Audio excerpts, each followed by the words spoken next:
शुरू करते हैं। रुक गया क्या? रुका हुआ है सर।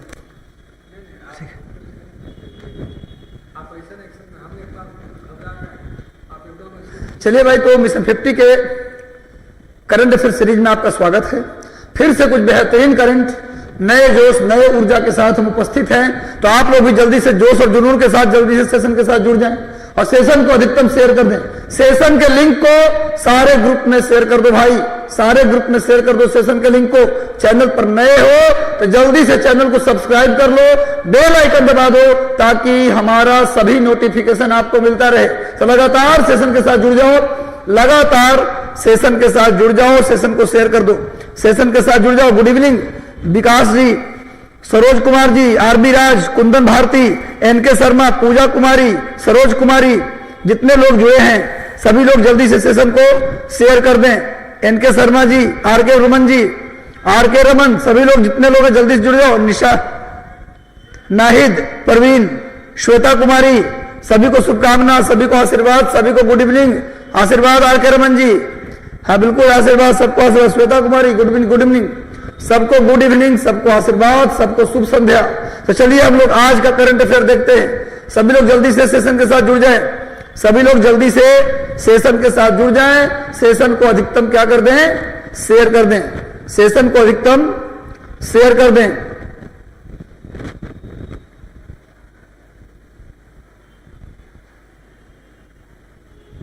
चंदा झा आशीर्वाद, नवाज जी गुड इवनिंग, स्वाति कुमारी गुड इवनिंग, आरके रमन आशीर्वाद, पूजा भारती गुड इवनिंग, श्वेता कुमारी, चंदा झा, सभी को गुड इवनिंग, सभी को शुभकामनाएं। सेशन को शेयर कर दो, सेशन को शेयर कर दो।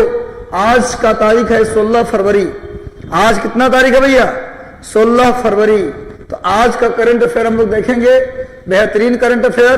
बीपीएससी 67 और बीपीएससी सीडीपीओ ये एग्जाम होने वाले हैं अप्रैल से मई के बीच में। 15 दिन का मात्र अंतर है। लगातार हम इस सेशन को लेकर चलेंगे 15 अप्रैल से 20 अप्रैल तक। मेरी कोशिश है कि जनवरी 2021 से लेकर अप्रैल 20 अप्रैल 2022 तक का करंट हम करा देंगे। ये सेशन कभी गैप नहीं होगा, ये सेशन लगातार आपके लिए चलाता रहूंगा, चाहे मुझे कितना भी मेहनत करना पड़े, कुछ भी करना पड़े, आपका ये सेशन में कभी गैप नहीं करने वाला।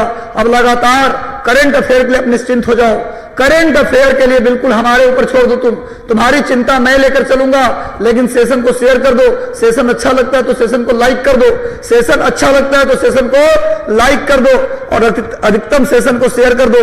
रामेंद्र ठाकुर जी गुड इवनिंग, चंदा कुमारी गुड इवनिंग, सभी को गुड इवनिंग, सबको, राधा कुमारी, सबको शुभकामना। तो चलिए आज का करंट अफेयर हम लोग देखते हैं। आज का करंट अफेयर हम लोग देखते हैं क्या है भैया। देखो, ऑस्ट्रेलिया, सामने में एक जीव, एक जंतु का पिक दिख रहा है, एक जंतु का फोटो दिख रहा है सामने में, आप देख लीजिए इसको, इसका चित्र देखिए।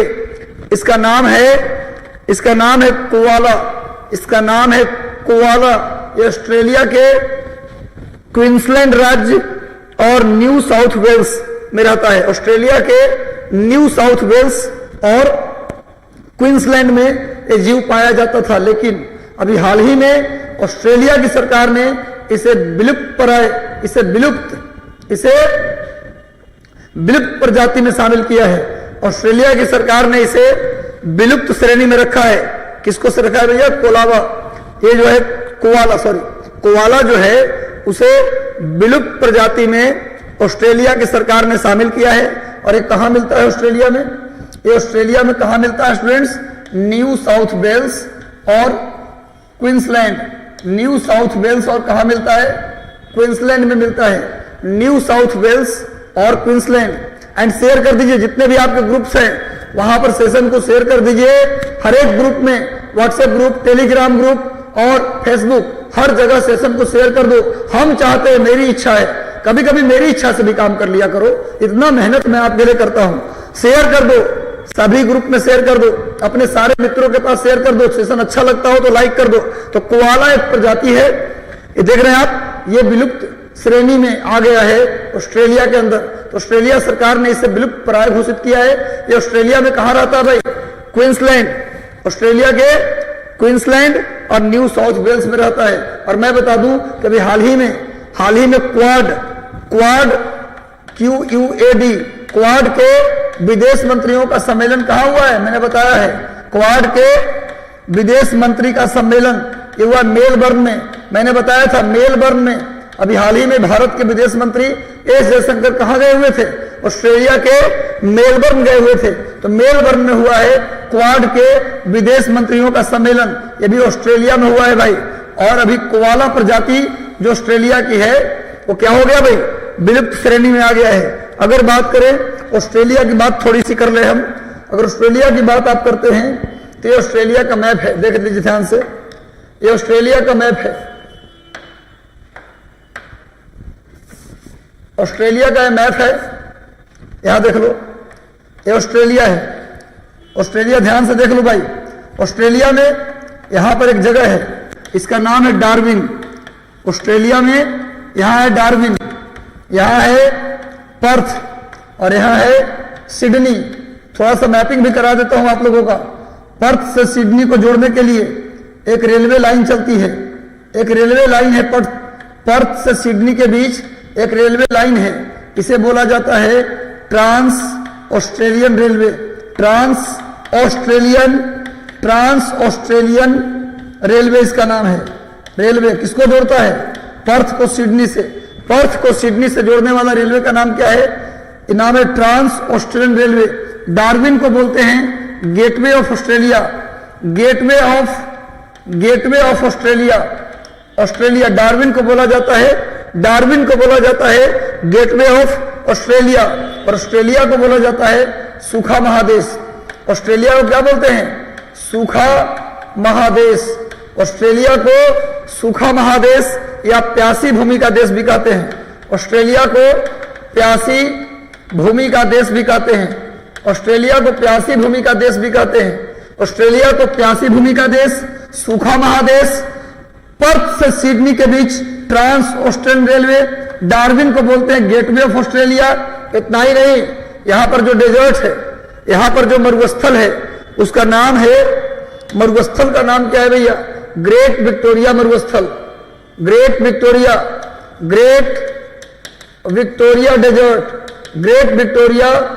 डेजर्ट ऑस्ट्रेलिया में है। ग्रेट विक्टोरिया मरुस्थल। ऑस्ट्रेलिया का खोज किसने किया? ऑस्ट्रेलिया महादेश का खोज किसने किया? Captain cook. ऑस्ट्रेलिया महादेश की खोज किसने की? Captain cook. लगातार सेशन से जुड़ जाओ। आज का session diamond jubilee, platinum jubilee, golden jubilee सब होने वाला है। आज का सेशन बहुत बेहतरीन होने वाला है। लगातार सेशन से जुड़ जाओ और सेशन को अधिकतम शेयर कर दो।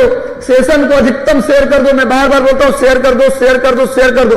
बेहतर लग रहा है सेशन तो लाइक कर लो। बेहतर लग रहा है सेशन तो लाइक कर लो। डार्विन को गेटवे ऑफ ऑस्ट्रेलिया कहा जाता है। और ट्रांस ऑस्ट्रेलियन रेलवे किसको जोड़ता है मेरे भाई? तो पर्थ को सिडनी से जोड़ता है। ऑस्ट्रेलिया को सूखा महादेश, ड्राई कॉन्टिनेंट और कंट्री ऑफ थर्स्टी लैंड, प्यासी भूमि का देश भी कहते हैं। यहाँ ग्रेट विक्टोरिया मरुस्थल है। ग्रेट विक्टोरिया मरुस्थल है। ऑस्ट्रेलिया की खोज किसने की? कैप्टन कुक ने किया। Captain cook. और अभी क्वाड के विदेश मंत्रियों का सम्मेलन, क्वाड के विदेश मंत्रियों का सम्मेलन भी ऑस्ट्रेलिया के मेलबर्न में हुआ है। मैं थोड़ा रिवीजन करवा दिया, आप लोग को थोड़ा रिवाइज करवा दिया ताकि पुरानी बातें भी आपको याद हो जाए। चलिए अगला करंट अफेयर देख लेते हैं क्या है। अभी सरकार ने Ayushman Bharat health account number जारी किया है। अभी आयुष्मान भारत सरकार ने, भारत सरकार के स्वास्थ्य मंत्रालय ने आयुष्मान भारत हेल्थ अकाउंट जारी किया है। मतलब इसका फुल फॉर्म क्या? फुल फॉर्म है आयुष्मान भारत हेल्थ अकाउंट। आयुष्मान से ले लो ए, भारत से ले लो बी, हेल्थ से ले लो एच और ए से ले लो अकाउंट। तो ABHA, इसको अगर शॉर्ट में क्या लिखोगे? आभा। शॉर्ट में इसको क्या बोलोगे भैया? आभा।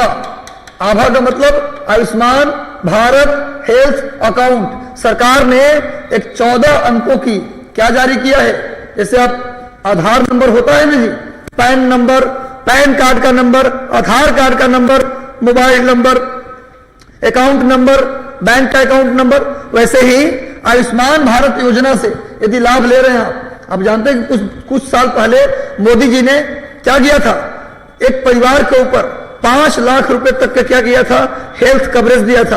5 लाख तक के यदि आपको इलाज कराना है तो फ्री में आपका इलाज होगा। एक परिवार में 5 लोगों को माना गया, अब प्रत्येक लोगों को कितना मिला, 1 लाख। प्रत्येक व्यक्ति को कितना मिला, 1 लाख। अब परिवार में 5 लाख, तो 5 लाख रुपए का हेल्थ बीमा आपको मिलेगा।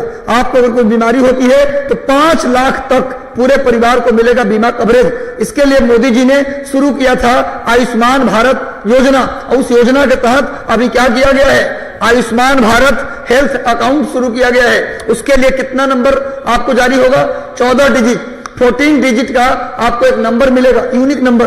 14 डिजिट का आपको एक यूनिक नंबर मिलेगा। वो नंबर क्या होगा, वो नंबर में आपको उस कार्ड के जो अंदर जो नंबर होगा, उस नंबर के माध्यम से पता चलेगा आपका हेल्थ हिस्ट्री, आपकी हेल्थ हिस्ट्री पता चलेगा। मान लीजिए 5 साल पहले आप इसी कार्ड से दिखवाने गए थे डॉक्टर के पास, तो डॉक्टर ने आपको जो बीमारी बताया था वो कंप्यूटर में फीड कर दिया गया, वो कार्ड में फिट हो गया आपका।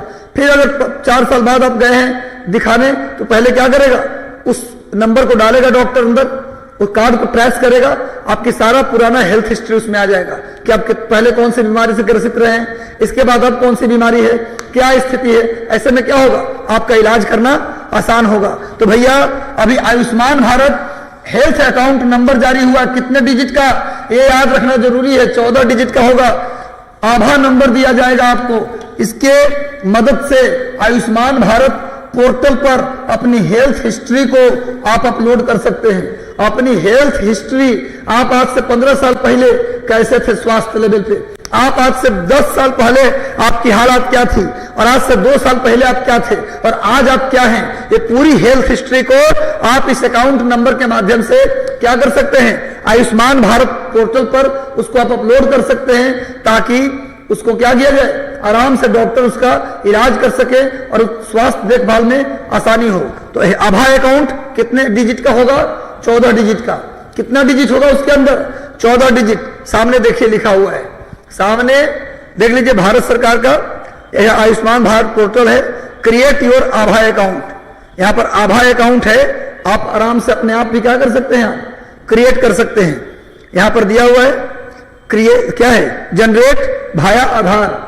ये इंटरनेट पर जब खोलेंगे अपना अकाउंट जनरेट करना होता है। आभा अकाउंट क्या होता है, जनरेट करना होता है खुद से।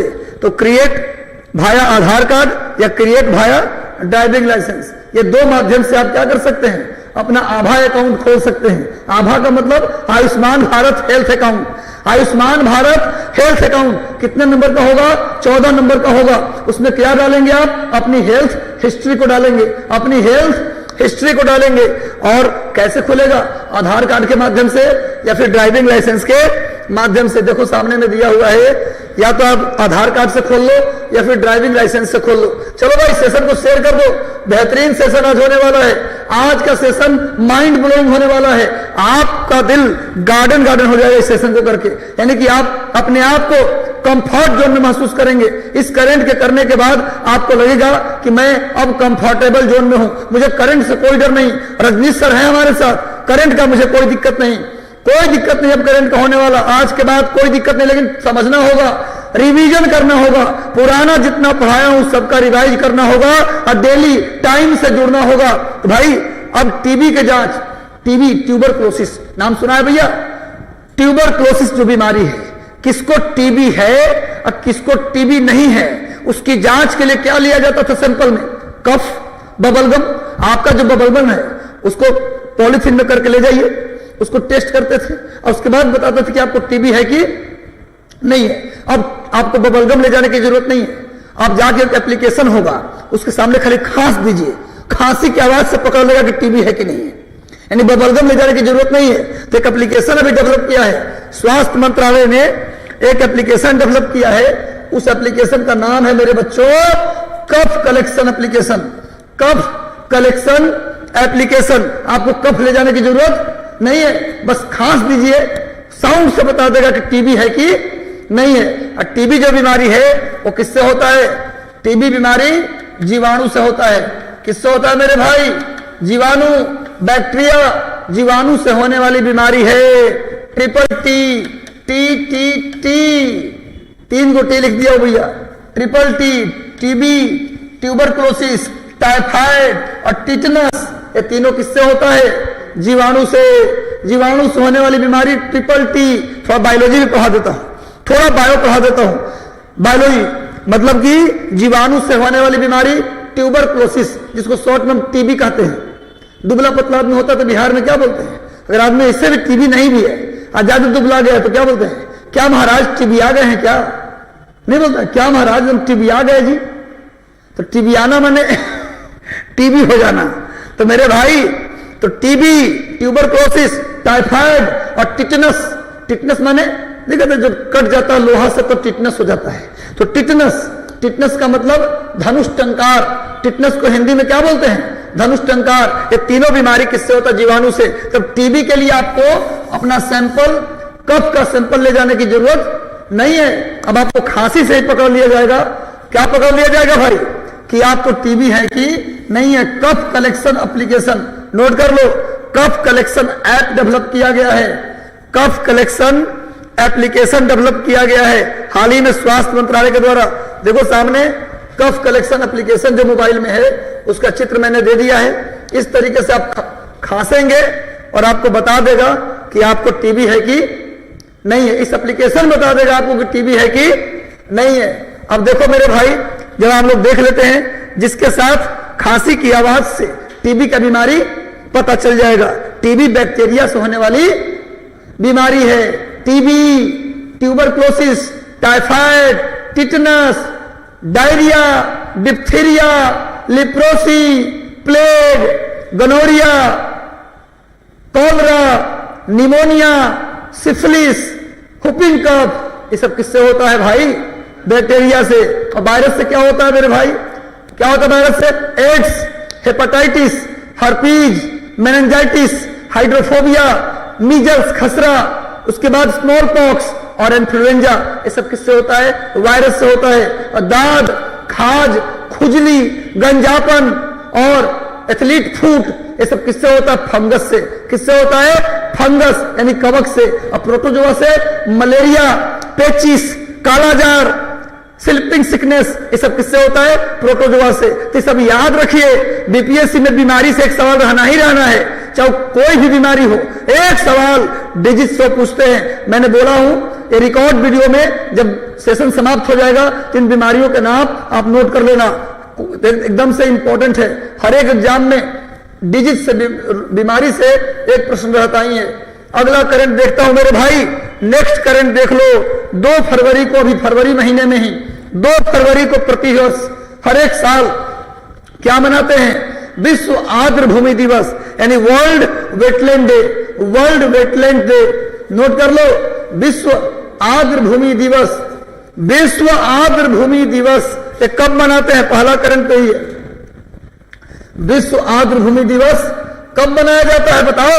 2 फरवरी। 2 फरवरी को मनाया जाता है। क्यों मनाया जाता है मेरे भाई? क्योंकि 2 फरवरी 1971 को एक सम्मेलन हुआ था, रामसर सम्मेलन। क्या हुआ था?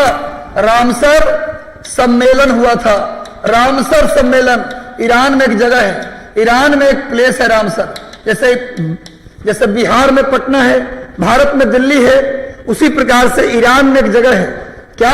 रामसर, जहां आर्द्र भूमि को दलदली, आर्द्र भूमि को हम दलदली भूमि भी कहते हैं। आर्द्र भूमि, दलदली भूमि, नम भूमि, अंग्रेजी में वेटलैंड, सब एक के बात है। तो भैया आर्द्र भूमि को बचाने के लिए, आर्द्र भूमि को बचाने के लिए 2 फरवरी 1971 को एक प्रोटोकॉल पर साइन हुआ था। उसका नाम है रामसर प्रोटोकॉल। क्या नाम है भैया? Ramsar protocol. ये कब हुआ? 1971 में। इसीलिए आर्द्र भूमि को रामसर भूमि भी कहते हैं। आर्द्र भूमि को रामसर भूमि क्यों बोलते हैं? क्योंकि ईरान के रामसर शहर में 1971 में एक प्रोटोकॉल रिलीज किया गया था आर्द्र भूमि के परिभाषा देने के लिए और आर्द्र भूमि के संरक्षण के लिए। उसको हम लोग बोलते हैं वेटलैंड, आर्द्र भूमि, नम भूमि, रामसर भूमि, ये सब एक ही बात है। दलदली भूमि भी सेम ही बात है। तो विश्व दलदली भूमि दिवस, आर्द्र भूमि दिवस, नम भूमि दिवस, world wetland day, world Ramsar land day, सब एक ही बात है। कब मनाया जाता है मेरे भाई? 2 फरवरी को। मीटिंग कब हुआ था? 1971 में, याद रखना। ये पहली बार कब मनाया गया था? वेटलैंड डे को मनाया पहली बार कब गया? 1997 में। पहली बार वेटलैंड डे कब मनाया गया? कब से मनाया जा रहा है? 1997 से। वेटलैंड डे क्यों मनाया जा रहा है? क्योंकि 2 फरवरी 1971 को एक प्रोटोकॉल आया था, लेकिन मनाया कब से जा रहा है? 1997 से। गुजरात के खिजड़िया अभी हाल ही में 48वां वेटलैंड बना है, और यूपी का बखीरा ये 49वां आर्द्रभूमि बना है। यानी भारत में वर्तमान में कुल कितने आर्द्रभूमि हो गए? अब कितने आर्द्रभूमि हो गए मेरे भाई? तो 49। नोट कर लो, वर्तमान में भारत में कितने आर्द्रभूमि हो गए? तो 49। अभी हाल ही में गुजरात का खिजड़िया और उत्तर प्रदेश का बखीरा ये बना है भारत का आर्द्रभूमि। और 48वां आर्द्रभूमि कौन बना? गुजरात का खिजड़िया और यूपी का बखीरा 49वां आर्द्रभूमि बन गया। अगर आप देखें कि दुनिया में आर्द्रभूमि की संख्या ज्यादा कहां है, तो नोट कर लो, यूके, यूनाइटेड किंगडम, पूरे विश्व में सबसे ज्यादा संख्या में आर्द्रभूमि कहां है जी? कहां है आर्द्रभूमि? यूके में कितना है? 175। पूरे दुनिया में सबसे ज्यादा आर्द्रभूमि यूनाइटेड किंगडम में है, 175। और दूसरा नंबर किसका है? मैक्सिको का, जहां 142 आर्द्रभूमि है। सबसे ज्यादा दुनिया में कहां आर्द्रभूमि? नोट कर लो, ये सब मील का पत्थर है भैया, कहीं नहीं मिलेगा जो यहां मिलेगा। तो भैया यूनाइटेड किंगडम में दुनिया में सबसे ज्यादा आर्द्रभूमि 175। दूसरे नंबर पे मैक्सिको, उत्तर अमेरिका, 142। और पूछा जाए कि भारत में सबसे ज्यादा किस राज्य में आर्द्रभूमि? तो उत्तर प्रदेश में 9। सबसे ज्यादा आर्द्रभूमि कहां है जी? उत्तर प्रदेश में 9। उत्तर प्रदेश में सबसे, संख्या बोल रहा हूं, एरिया नहीं बोल रहा हूं, ध्यान रखना। सबसे ज्यादा आर्द्रभूमि की संख्या कहां है जी? उत्तर प्रदेश में। 49 में से टोटल 49 में से 9 अकेले कहां है जी? यूपी में। 9 कहां है जी? यूपी में। लेकिन यूपी में छोटा छोटा आर्द्रभूमि है। समझ में आ रहा है बात ना? अगर आप देखिए यूपी में 9 आर्द्रभूमि है, अब गुजरात में मात्र 2। फिर भी गुजरात में एरिया सबसे ज्यादा है। आर्द्रभूमि का पूछा जाए क्षेत्रफल कहां ज्यादा है, तो क्या बोलेंगे? गुजरात। आर्द्रभूमि का सबसे अधिक क्षेत्रफल कहां है मेरे भाई? तो है गुजरात में। सबसे अधिक क्षेत्रफल पूछा जाए तो गुजरात में। क्षेत्रफल दूसरे नंबर पर कहां है? आंध्र प्रदेश में। तीसरे नंबर पर उत्तर प्रदेश में, और चौथे नंबर पर पश्चिम बंगाल में।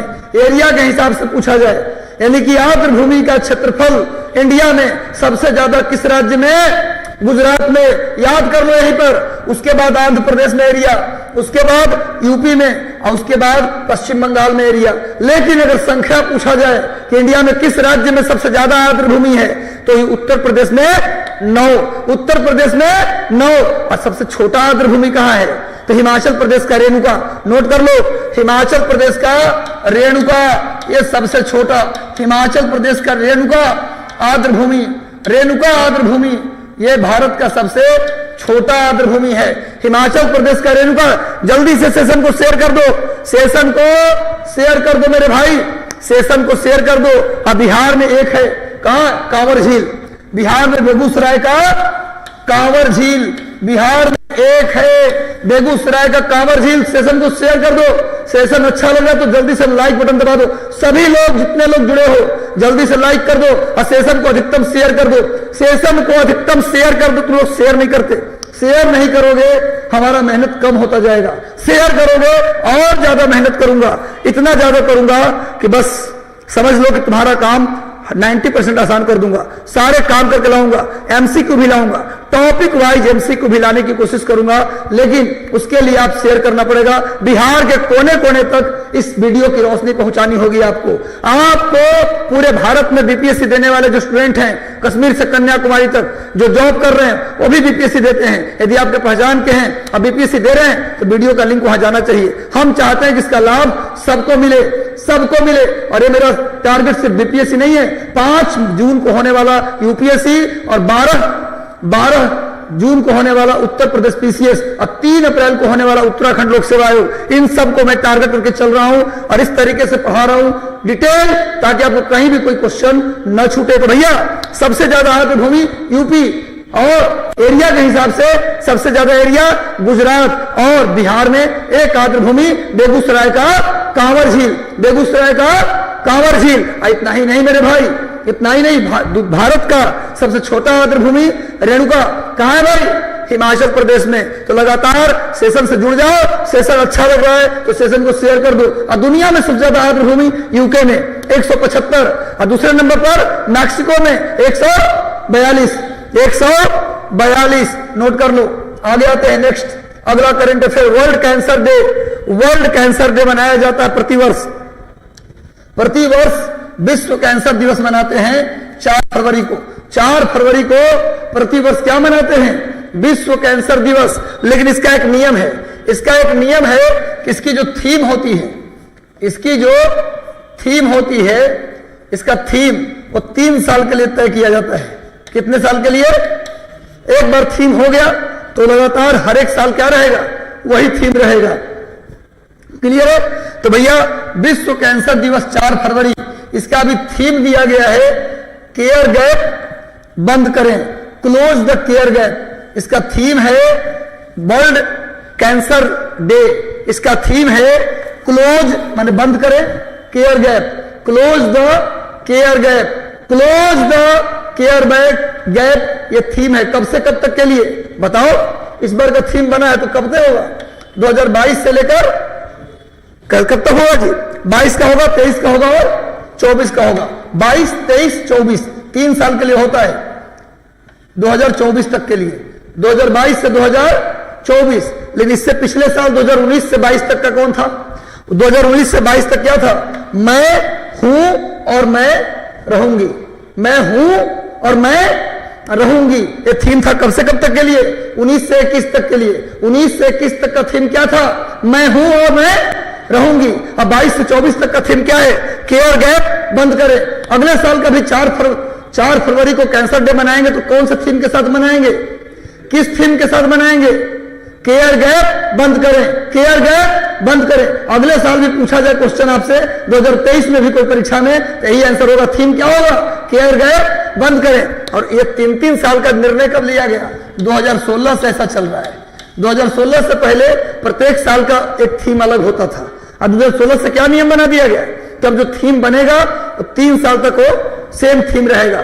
2016 से एक कर दिया गया नियम कि भैया अब जो थीम आएगा वो 3 साल के लिए थीम होगा। जल्दी से नोट कर लो, वर्ल्ड कैंसर डे 4 फरवरी और 2 फरवरी को विश्व आर्द्र भूमि दिवस, यही पर याद कर लो। चलो नेक्स्ट आते हैं, अगले करंट को बढ़ते हैं हम लोग। अगला करंट है, केंद्रीय मंत्री हैं पीयूष गोयल, उन्होंने पटना, ये बिहार स्पेशल हो गया, ये थोड़ा बिहार स्पेशल हो गया, जल्दी नोट करो, बहुत ज्यादा इंपॉर्टेंट है। अभी केंद्र सरकार का ध्यान बिहार पे है। अभी लगातार बिहार के सांसदों ने, लोकसभा में आपने सुना होगा, बिहार को विशेष राज्य के दर्जा को लेकर चर्चा हो रही है। बिहार के जो सांसद हैं बिहार के विशेष राज्य की दर्जा की मांग कर रहे हैं। ऐसे में नहीं जानते कि अगर आपको चाहिए 100 रुपया वाला चॉकलेट तो क्या होता है? फिर जल्दी से 55 रुपया वाला 10 चॉकलेट पकड़ा दिए तो आदमी क्या करता है?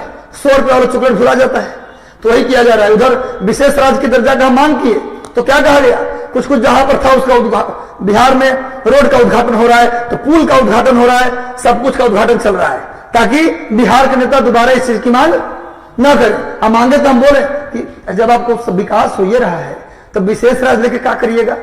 ना होता है भाई, कपड़ा पहनने के लिए चाहिए तो कौन सी जींस खरीदवा रहे हो हमसे तुम? समझा रहे हो?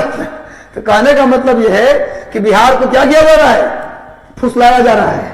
केंद्र सरकार ने बिहार को फुसलाया है और हम फुसलते रहे। हमें जोरदार इसका मांग करना चाहिए। नहीं दोगे तो पूरे भारत से आउट कर देंगे तुमको। केंद्र में बैठे हो ना, बाहर से आउट कर देंगे। चलो जाने दो। तो भैया केंद्रीय मंत्री पीयूष गोयल साहब ने क्या किया? पटना के गाय घाट पर गंगा नदी पर जलमार्ग टर्मिनल बनाया है। जलमार्ग टर्मिनल, यह टर्मिनल पड़ता है किस पर? नेशनल वाटरवे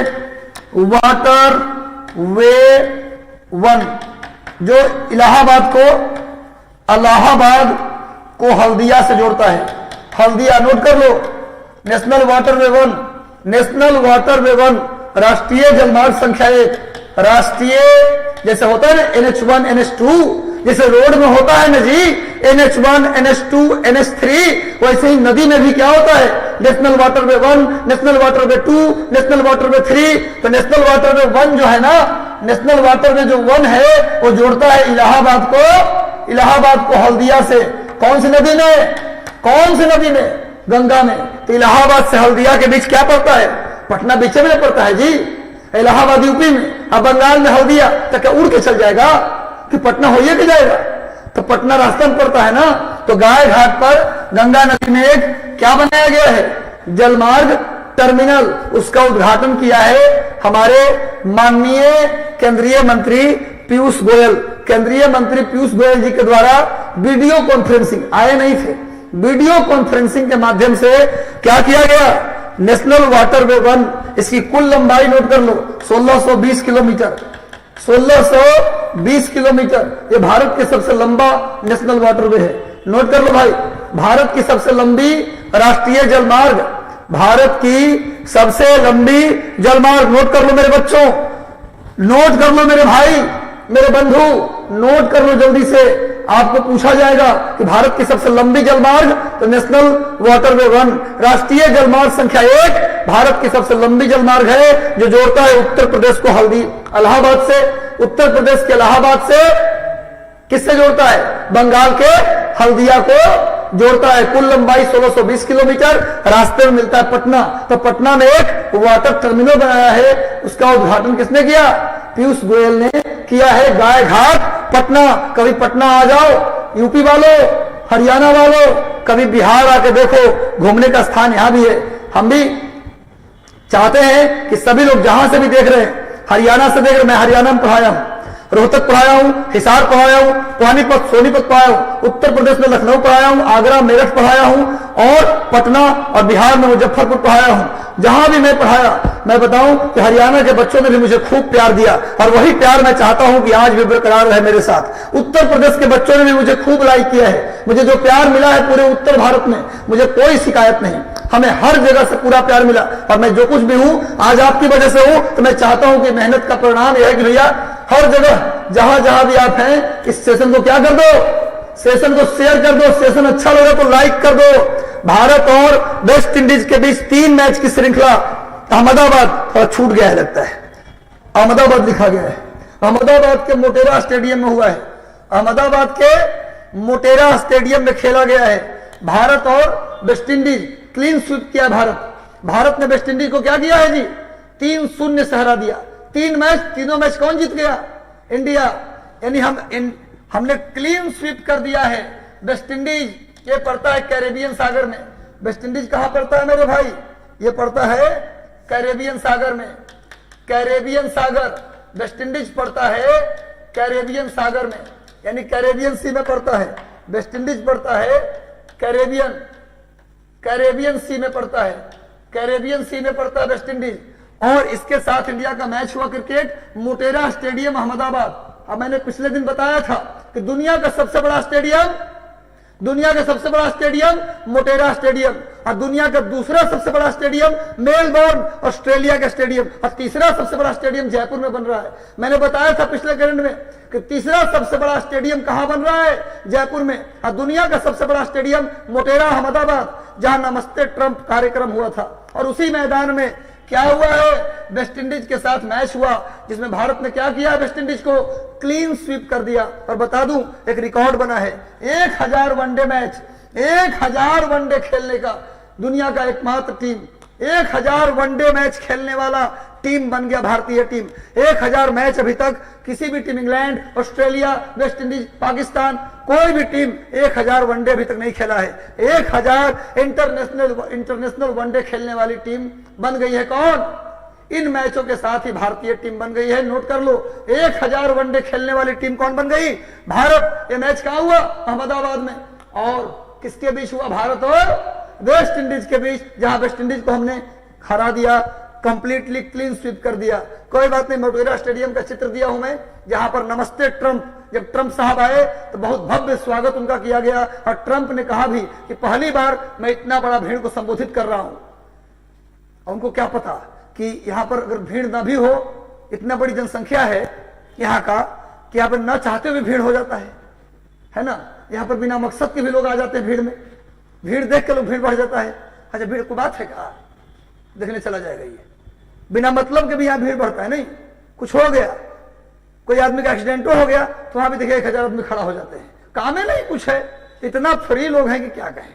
भारत के लोग जितना फ्री है, कहीं के लोग उतना फ्री नहीं। जल्दी से सेशन को शेयर कर दो। हम चाहते हैं, आपका टीचर चाहता है कि आप शेयर कर दें सेशन को और लाइक कर दें, ताकि अधिक से अधिक लोगों तक बात पहुंचे। मुझे पता चले कि हम अच्छा सेशन करवा रहे हैं। लाइक से ही पता चलेगा ना कि हम सेशन बेहतर करवा रहे हैं। चलो, सागरमाला पहल, सरकार ने सागरमाला पहल के स्थान पर इसको हटा दिया है, इसको कैंसिल कर दिया है और क्या शुरू किया है, मेरी टाइम। क्या शुरू किया मेरे भाई, शुरू किया है मेरी टाइम इंडिया विजन 2030 शुरू किया भारत सरकार ने। मेरी टाइम इंडिया विजन 2030 यानी समुद्र और समुद्र के तटों के विकास के लिए, समुद्र और समुद्र के तटों के विकास के लिए सागरमाला पहल को सरकार ने खत्म कर दिया और क्या बनाया है, मेरी टाइम इंडिया विजन 2030 ये शुरू किया है। इसके अंतर्गत क्या किया जाएगा, तो पहला काम किया जाएगा, जलमार्ग को बढ़ावा दिया जाएगा। इसके अलावा जहाज निर्माण उद्योग को भी बढ़ावा दिया जाएगा। नोट कर लो, इस मेरी टाइम इंडिया विजन 2030 के अकॉर्डिंग जो जल मार्ग है, जो वाटरवे है, उसको बढ़ावा दिया जाएगा। जहाज के निर्माण को फोकस किया जाएगा। भारत का क्रूज पर्यटन, भारत का जो क्रूज पर्यटन है यानी कि जहाज के माध्यम से जो पर्यटन होता है, उसको क्या किया जाएगा, बढ़ावा दिया जाएगा। समुद्री विकास कोष बनाया जाएगा और उस कोष के तहत 7 वर्षों में 2500 करोड़ रुपए खर्च किए जाएंगे। उस कोष के तहत भैया इस मेरी टाइम इंडिया विजन 2030 यानी 2030 तक में इस सारी चीज को पूरा कर लेना है। क्या क्या पूरा करना है, वाटरवे डेवलप करना है, जहाज निर्माण उद्योग को प्रोत्साहित करना है, भारत का क्रूज पर्यटन को बढ़ावा देना है, एक समुद्री विकास कोष, एक ओशन या सी डेवलपमेंट फंड बनाना है, जिसके तहत 7 सालों में कितना खर्च करना है मेरे भाई, 2500 करोड़। ऐसी कोष की मदद से क्या करना है, जलमार्ग को बढ़ावा देना है, जहाज निर्माण उद्योग को भी बढ़ावा देना है, क्रूज पर्यटन को भी क्या करना है, बढ़ावा देना है। क्रूज पर्यटन समझते हैं, अरे भैया जहाज के माध्यम से जो हम समुद्र के किनारे किनारे यात्रा करते हैं, सीनरी देखते हैं और सेल्फी लेते हैं, उसके लिए पैसा लगता है, उसी को क्या बोलते हैं, क्रूज पर्यटन, उसको बढ़ावा देना है। तो भैया मेरी टाइम विजन कब पूरा करना है, 2030 तक पूरा कर लेना है। कितना पैसा 7 साल में खर्च करना है जी, 2023 से 7 साल में रह जाएगा, तो 2030 में कितना रह जाएगा जी, 7 साल। 7 साल में कितना खर्चा करना है, 2500 करोड़। नोट कर लो, देखो सामने मोदी जी हमारे माननीय यशस्वी दीर्घायु प्रधानमंत्री सामने है, देख लो, है ना। इनसे बेहतर प्रधानमंत्री न तो कभी भविष्य में हुआ था, न कभी भूत में हुआ था, न कभी भविष्य में होगा, और वर्तमान में तो है ये है यशस्वी। तो भैया मेरी टाइम इंडिया विजन 2020 माने खाली विजन, जितना विजन इनके पास है ना, किसी के पास नहीं है। बहुत बड़ा विजन वाले व्यक्ति हैं। गांधी के बाद हमको लगता है अवतारी पुरुष यही है। गांधी के बाद सबसे बड़े अवतारी कौन है, मोदी जी है, माननीय सम्माननीय हमारे प्रधानमंत्री। आगे आइए, कृषि जल संसाधन के क्षेत्र में सबसे सुनो, बहुत इंपॉर्टेंट लाइन है, देख लो इसमें। उड़ीसा के मलकानगिरी कृषि और जल संसाधन के क्षेत्र में सबसे बेहतर प्रदर्शन करने के मामले में आकांक्षी जिलों की सूची में उड़ीसा का मलकानगिरी क्या है, पहले स्थान पे है। कृषि और जल संसाधन का बेहतर उपयोग के मामले में उड़ीसा का मलकानगिरी। कैसे जिलों में, आकांक्षी जिलों में। आकांक्षी जिलों का मतलब क्या, ऐसे जिले जिसका विकास का लेवल बहुत कम हो, जो बहुत पिछड़ा हो, बहुत गरीब हो, उस जिले को आकांक्षी जिला कहते हैं। कौन सा जिला आकांक्षी है, इसकी घोषणा नीति आयोग के द्वारा किया जाता है। नोट कर लो, इसकी घोषणा नीति आयोग करती है घोषणा मेरे भाई। नीति आयोग कौन सा जिला आकांक्षी है, इसकी घोषणा कौन करता है? नीति आयोग तो जितने भी भारत में गरीब पिछड़े आकांक्षी जिले हैं उनमें कृषि और जल संसाधन की यूज में पहला स्थान उड़ीसा का मलकानगिरी, दूसरा स्थान मध्य प्रदेश का छतरपुर और तीसरा स्थान जम्मू कश्मीर का कौन सा भैया? बारामूला। जम्मू कश्मीर का बारामूला थर्ड। पहले स्थान पे मलकानगिरी, दूसरे स्थान पे छतरपुर और मलकानगिरी और दूसरे पर छतरपुर और तीसरे पर बारामूला और चौथे पर मैं दिया तो नहीं, ऊपर लिख लो, रामगढ़ झारखंड।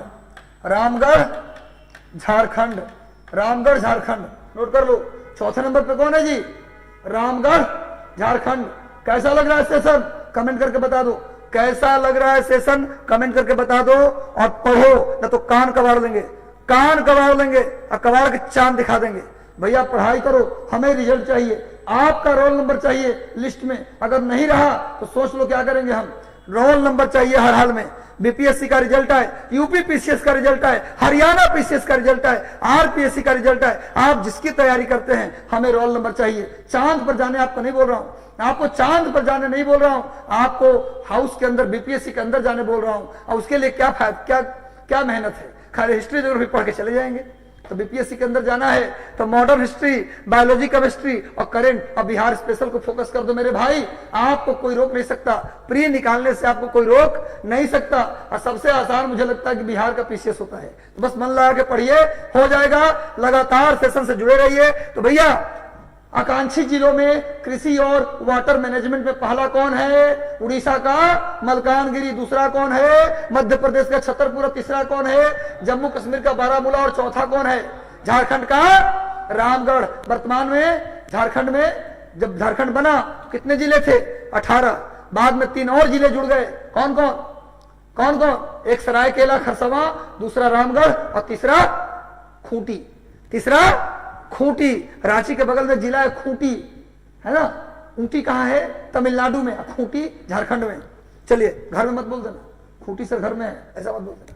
आ गया सामने देखो, ये मलकानगिरी डिस्ट्रिक्ट का फोटो मैंने बना दिया है। मलकानगिरी जिले में जिस तरह से कृषि और वाटर का मैनेजमेंट किया गया है आप देख सकते हैं, सीख सकते हैं किस तरीके से पानी का वहां मैनेजमेंट किया गया है। चलो, वैसे भी उड़ीसा राज्य भी मेरे लिस्ट में सबसे नंबर 1 है। क्या क्या नहीं किया, नवीन बाबू ने चमका दिया उड़ीसा को। नवीन बाबू और नीतीश बाबू दोनों का नाम न से है। ये दोनों ने अपने अपने स्टेट को क्या कर दिया? गरीब से उठाकर, बीमारू राज्य से उठाकर बहुत ऊपर लेकर चले आए। क्योंकि गर्ल्स एजुकेशन में जो काम बिहार में हुआ है, जो बिहार में बिजली और सड़क के लिए काम हुआ है, भाई काबिले तारीफ है। जो पॉपुलेशन डेमोग्राफिक डिविडेंड में जो चेंज हुआ है बिहार में, उसमें जो काम हुआ है काबिले तारीफ है। हाँ, कमियां तो कहा नहीं है, किस व्यक्ति है, इंसान है तो कुछ ना कुछ कमी तो रहेगी, भगवान तो कोई है नहीं। चलिए कोई बात नहीं, तारीफ जाए वहां तारीफ करना पड़ेगा। भारत का पहला नैप, बहुत इंपॉर्टेंट, नोट कर लो मेरे भाई, बहुत ज्यादा, very very very important. Bharat का पहला नैपकिन मुक्त गांव बन गया है कुबलंगी, जो केरल का है। केरल राज्य का एक गांव है कुबलंगी। केरल राज्य का एक गांव है कुबलंगी। बिल्कुल बिल्कुल मेरे भाई, हम चाहते हैं कि मैं जैसा जोश मेरा है उससे 5 गुना जोश आपके पास होना चाहिए, 5 गुना 10 गुना जोश होना चाहिए। हम चाहते हैं कि भैया खमठोक ठेलता है जब नर, पर्वत के जाते पांव उखड़, मानव जब जोर लगाता है पत्थर पानी बन जाता है। अब तकलीफ नहीं झेलना है, अब और तकलीफ नहीं झेलना है, क्योंकि हो गई है पीर पर्वत सी पिघलनी चाहिए, इस हिमालय से कोई गंगा निकलनी चाहिए। मेरे सीने में नहीं तो तेरे सीने में सही हो कहीं भी आग, लेकिन आग जलनी चाहिए। आग जला दो, आग लगा दो, सांसों से आग बुझाना नहीं है, आग लगा देना है। चलो मेरे भाई, भारत का पहला नैपकिन मुक्त गांव बन गया है कुबलंगी, जो कहा है भैया? केरल में, केरल का कुबलंगी गांव। और पहला ड्रोन, बताया था मैंने पिछले क्लास में, पहला ड्रोन फॉरेंसिक लेबोरेटरी, फॉरेंसिक प्रयोगशाला, ड्रोन फॉरेंसिक लेबोरेटरी प्रयोगशाला कहां बना है मेरे भाई? केरल में। पहला ड्रोन फॉरेंसिक प्रयोगशाला कहां बनाया गया है? केरल में। अब भारत का पहला राज्य है केरल, जहां वामपंथी सरकार आई थी। पहली बार किस राज्य में वामपंथी सरकार बना था? इसका भी आंसर क्या होगा? केरल। और आज भी वहां वामपंथी की ही सरकार है। पहला वामपंथी राज्य, पहला वामपंथ का सरकार कहां बना?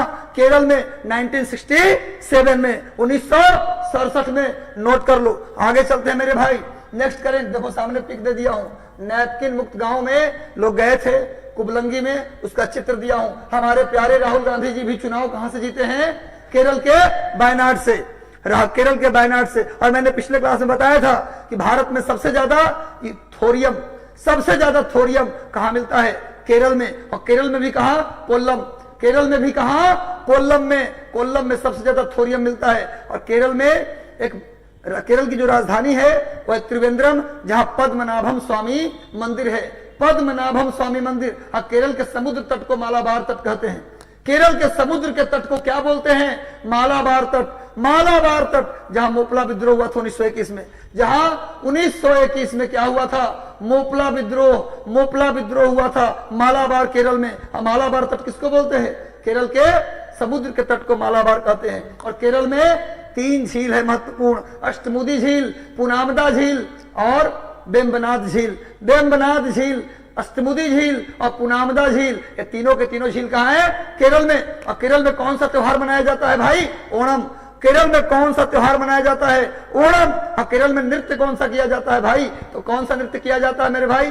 तो कथकली, कथकली, मोहिनीअट्टम, मोडियट्टू, मोडियट्टू, मोहिनीअट्टम, कथकली कहां का नृत्य है? केरल का। नोट कर लो। केरल की भाषा है मलयालम। केरल की भाषा क्या है? मलयालम। केरल की भाषा क्या है? मलयालम। और कथकली, मोडियट्टू, मोहिनीअट्टम यहाँ का नृत्य है। अब भाषा मलयालम। और केरल राज्य में ही पहली बार यूरोपीय नागरिक, जो कि पुर्तगाली नागरिक था, वास्को डिगामा, कालीकट पहुंचा था। इसका नाम कोझिकोड हो गया है। इन सारी बातों को याद करिए, धीरे धीरे करेंगे। अभी बिहार स्पेशल एक और न्यूज आ गया। अब आपको 3-4 नंबर याद करने की जरूरत नहीं है। आप 5-6 नंबर मत याद कीजिए, बस 112, डायल 112। अभी बिहार सरकार ने शुरू किया है डायल 112। 112 डायल कीजिए और क्या मिलेगा इसके बदले? 112 डायल करोगे तो क्या मिलेगा आपको? देख लो क्या मिलेगा आपको। मिलेगा पुलिस, उसके बाद अग्निशमन, कहीं आग लग गया तो 112 डायल करके बुला लो। कहीं पर पुलिस की जरूरत है, 112 डायल करके बुला लो। एम्बुलेंस, आपको हॉस्पिटल जाना है, 112 डायल करो। कोई ज्यादा नंबर याद करने की जरूरत नहीं है। ट्रैफिक से जुड़ी समस्या है, कोई जाम लगा है बिना मतलब का, कोई गाड़ी घुसा के बैठाया हुआ रंगदारी कर रहा है, वहां पर इनाम निकलेंगे, तो डायल 112, तुरंत पुलिस पहुंचेगी। एक बार एक नंबर डालो 112 और वहां से कौन उतरेंगे? एक ऐसे भगवान जी उतरेंगे, कई हाथ वाले, जो सारी सुविधा आपको दे देंगे। डायल 112 नोट कर लेना। ये बिहार में आया है, बेहतर है। ऐसा काम यूपी पहले ही कर चुका है। आगे आओ। भारत में 54 भारत में 54 एप्लीकेशन फिर बंद कर दिया है।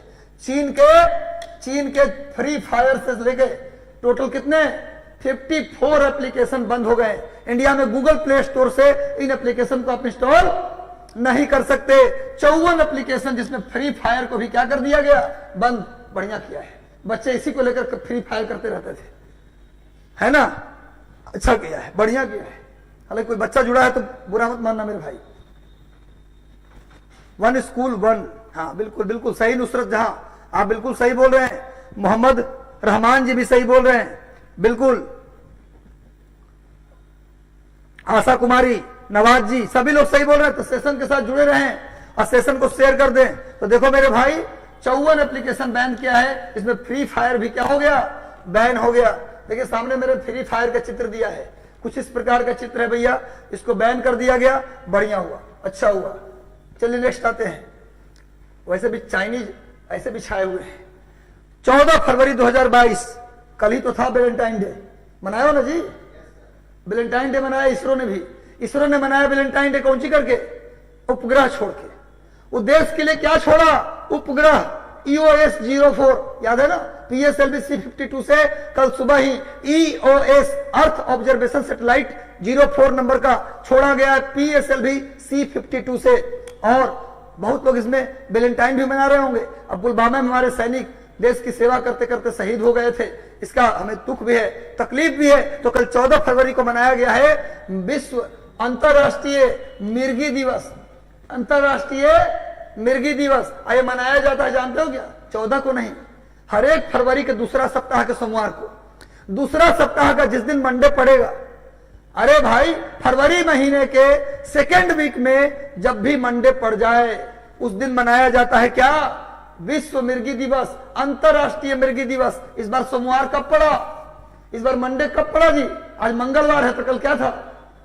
सोमवार। तो सोमवार हर एक साल के फरवरी महीने के दूसरा सप्ताह के सोमवार को क्या मनाया जाता है? विश्व मिर्गी दिवस मनाया जाता है मेरे भाई। प्रत्येक वर्ष फरवरी महीने के दूसरे सप्ताह के सोमवार को मनाया जाता है। केंद्रीय तंत्रिका तंत्र, मिर्गी में क्या होता है? हमारा जो नर्वस सिस्टम है वो क्या हो जाता है? डिस्टर्ब हो जाता है। आप देखे होंगे कि लोग बैठे बैठे गाय गिर गए, वो क्या होता है?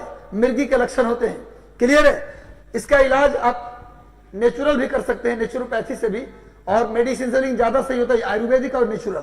इसके रोकथाम के लिए तथा लोगों में इसके प्रति जागरूकता करने के लिए यह दिवस मनाया जाता है। अगर आप चित्र को देखें तो साफ साफ लिखा है इंटरनेशनल एपिलिप्सी, एपिलिप्सी बोलते हैं मिर्गी को।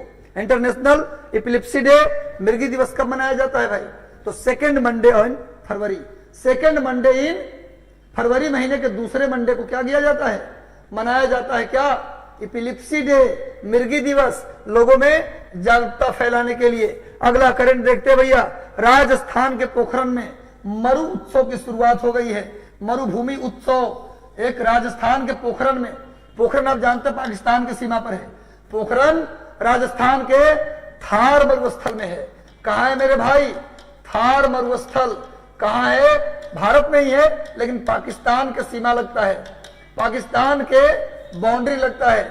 वहां पर ऊंट आते हैं, लोग आते हैं और बड़ा मेला लगता है। गर्मी के दिनों में यहाँ का तापमान 50 डिग्री हो जाता है, 52 डिग्री। पोखरण का तापमान 50 से 52 डिग्री होता है। और आप जानते हैं कि परमाणु परीक्षण जो किया गया भारत में 2 बार, भारत में 2 बार परमाणु बम का परीक्षण किया गया, 1974 और 1998, 1974 1998 में 2 बार भारत में एटॉमिक टेस्ट किया गया, एटम बम का टेस्ट किया गया। पहली बार जब देश की प्रधानमंत्री श्रीमती इंदिरा गांधी थी तो 1974 में पहला परमाणु बम इंडिया ने बनाया था, और अटल बिहारी वाजपेयी के समय दूसरा परमाणु बम 1998 में बना। ये दोनों का टेस्ट कहां हुआ था? तो पोखरण में। नोट कर लीजिएगा, पोखरण 1 और पोखरण 2 के नाम से जानते हैं उसे। पोखरण 1 में 1974 में एटम टेस्ट किया गया और 1998 में वाजपेयी जी के समय भी पोखरण 2 हुआ। और मरु उत्सव कहां मनाया जाता है मेरे भाई? पोखरण में। ये प्रारंभ हुआ है, ये चलेगा 13 फरवरी से 17 फरवरी के बीच, ये कल तक चलेगा, अभी चल रहा है। मरु उत्सव चल रहा है, कब से कब तक चलाएगा? 13 फरवरी से 17 फरवरी के बीच। कहां मनाया जाता है? पोखरण में। देखिए सामने मरु उत्सव का एक रंगारंग तस्वीर मैं आपको पेश कर दिया हूं। देखिए किस तरह से लोग एंजॉय करते हैं, घूमते हैं, फिरते हैं मेला में। तो भैया ये क्या है भैया? मरु उत्सव का चित्र मैंने आपको दिया है, ध्यान से देखिए मरु उत्सव को आप लोग। चलिए, तो 13 से 17 फरवरी के बीच होगा। आगे आते हैं, बहुत ज्यादा इंपॉर्टेंट, ये बिहार से संबंधित है, बिहार के कृषि से संबंधित है।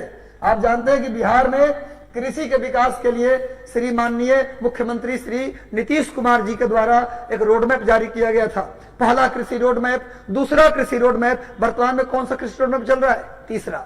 वर्तमान में तीसरा कृषि रोड मैप। बिहार में कृषि के विकास के लिए, बिहार में नेचुरल फार्मिंग, प्राकृतिक कृषि के विकास के लिए, बिहार में जैविक कृषि के विकास के लिए, बिहार में इन्वायरमेंट के संरक्षण से संबंधित कृषि के विकास के लिए रोड मैप, तीसरा कृषि रोड मैप आया।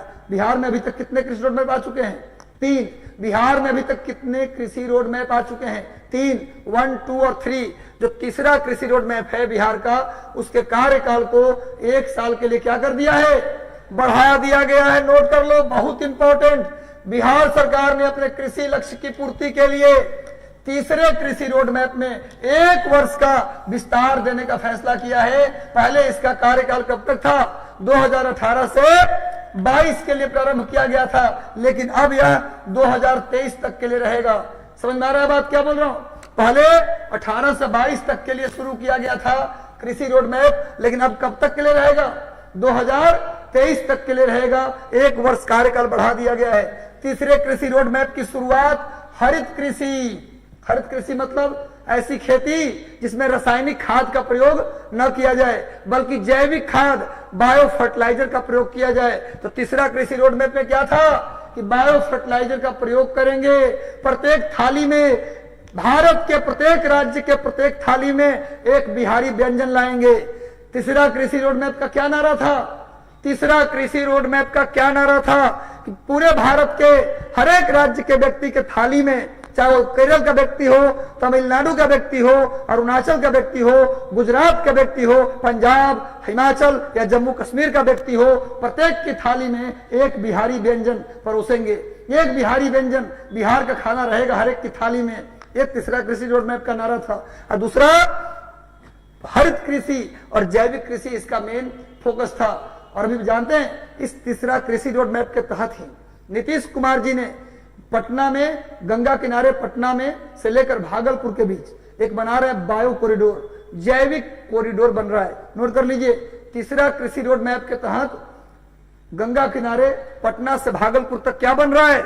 जैविक कॉरिडोर। पटना से भागलपुर तक क्या बन रहा है? जैविक कॉरिडोर बन रहा है। नोट कर लो, पटना से भागलपुर के बीच जैविक कॉरिडोर बन रहा है तीसरा कृषि रोड मैप के तहत। साथ में प्रत्येक भारतीयों की थाली में एक बिहारी व्यंजन होना चाहिए। और इस कृषि रोड मैप की शुरुआत किसके द्वारा किया गया था? यहीं आए थे जो गांधी सभागार है, बापू सभागार, उसमें आए थे माननीय राष्ट्रपति रामनाथ कोविंद जी के द्वारा इस कृषि रोड मैप की शुरुआत की गई। और पहले रामनाथ कोविंद बिहार के ही राज्यपाल हुआ करते थे। बिहार के राज्यपाल, जिसने भी बिहार की धरती में काम किया वो क्या किया? टॉप किया। समझ आ रहा है बात ना? तो रामनाथ कोविंद जी भी यहाँ के राज्यपाल थे, सीधे क्या बन गए? राष्ट्रपति बन गए। खैर, तो 2018 से 22 तक कार्यकाल, अब कितना हो गया? 2023 तक। यहाँ कृषि रोड मैप का कुछ गुणवत्ता है, सामने दिया गया है। क्लियर है? तो आप लोग देख लीजिएगा, मिल जाएगा आपको नोट में।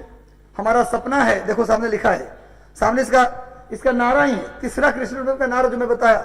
हमारा सपना है कि हर भारतवासी के थाल में बिहार का एक व्यंजन हो। अंतिम लाइन देखो यहाँ लिखा हुआ है, हमारा सपना है कि हर भारतवासी के थाली में एक बिहार का खाना जरूर हो। समझा रहे? तीसरा कृषि रोड मैप का नारा है। दूसरा क्या बताया? पटना से भागलपुर के बीच जैविक कॉरिडोर, यानी उस बीच में जो खेती होगा वो पूरा का पूरा बायो फर्टिलाइजर से होगा। अच्छा, तुम लोग से सवाल पूछता हूं, अभी मैंने कुछ दिन पहले बताया था, बताओ कौन ऐसा केंद्र शासित प्रदेश है पहला जो बना है कंप्लीटली क्या? जैविक राज्य। जैविक राज्य बनने वाला, पूरी जैविक खेती करने वाला पहला केंद्र शासित प्रदेश कौन बना? राज्य नहीं पूछ रहा हूं, पहला केंद्र शासित प्रदेश कौन बना? पहला केंद्र, जल्दी उत्तर दो, देखता हूं पढ़ाई करते हो कि नहीं। पहला केंद्र शासित प्रदेश कौन बना? पहला केंद्र शासित लक्षद्वीप। देखो स्नेहा तिवारी ने सही दिया उत्तर, नवाज जी ने भी सही उत्तर दिया, नवाज जी का भी सही, रणधीर जी का भी सही है, सलोनी का भी सही है, आशा कुमारी, जावेद अख्तर, अतुल आनंद, रिंकी, प्रकाश, नुसरत जहां, प्रभात कुमार, राहुल जी, सुशील रॉय, सबका सही है, सबका सही है मेरे भाई। अब पहला जैविक राज्य बनने वाला कौन है? सिक्किम। और पहला केंद्र शासित कौन बना? कौन बना? लक्षद्वीप। नोट कर लेना, भूलोगे कान पकड़ के चांद दिखा देंगे। सामने माननीय बीजेपी के एक नेता हैं जिनका नाम है सैयद शाहनवाज हुसैन, ये बिहार में उद्योग मंत्री हैं। बिहार के उद्योग मंत्री हैं Syed Shahnawaz Hussain. Syed Shahnawaz Hussain. Krishi road map is inaugurated by our president Ramnath Kovind, earlier ही वाज प्रेसिडेंट ऑफ बिहार। बहुत बढ़िया, बहुत बढ़िया, बहुत बढ़िया उत्तर।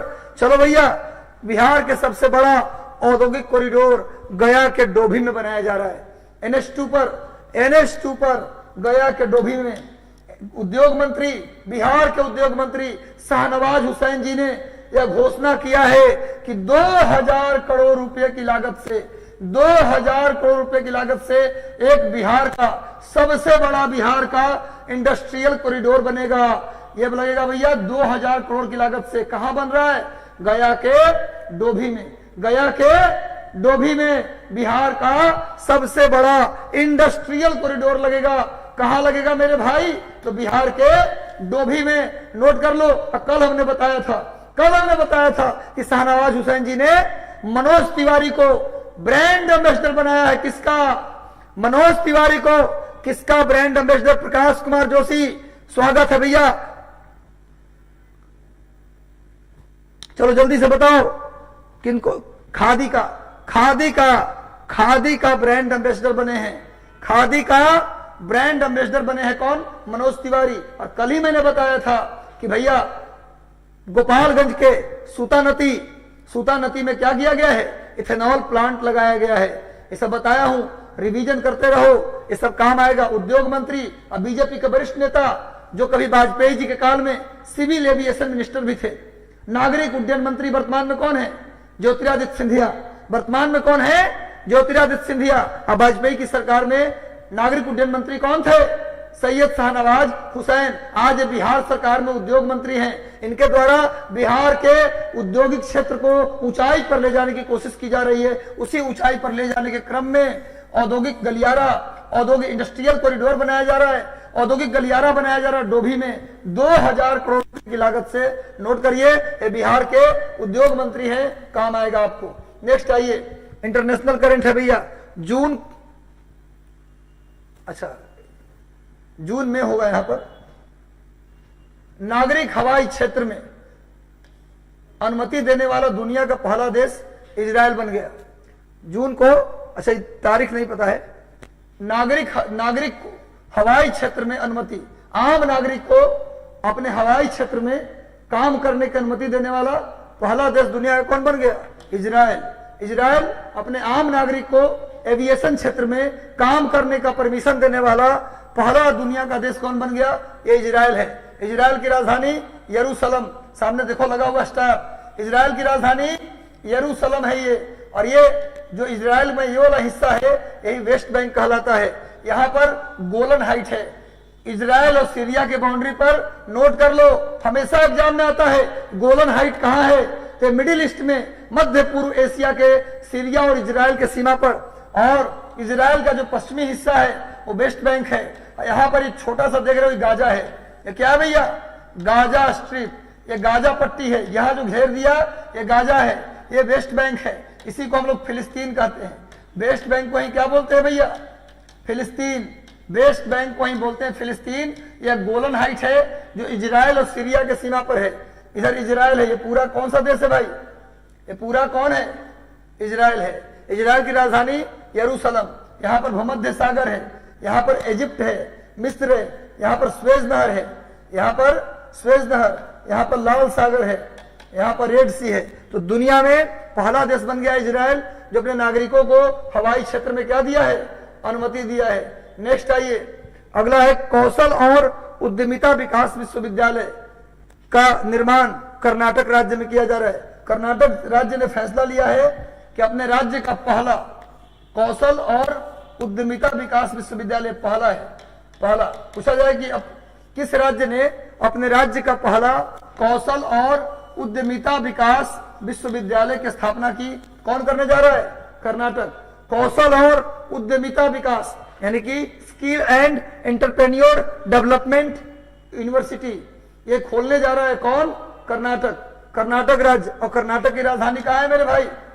कर्नाटक की राजधानी कहाँ है? ये बेंगलुरु। कहाँ है भाई? बेंगलुरु। और बेंगलुरु को क्या बोलते हैं?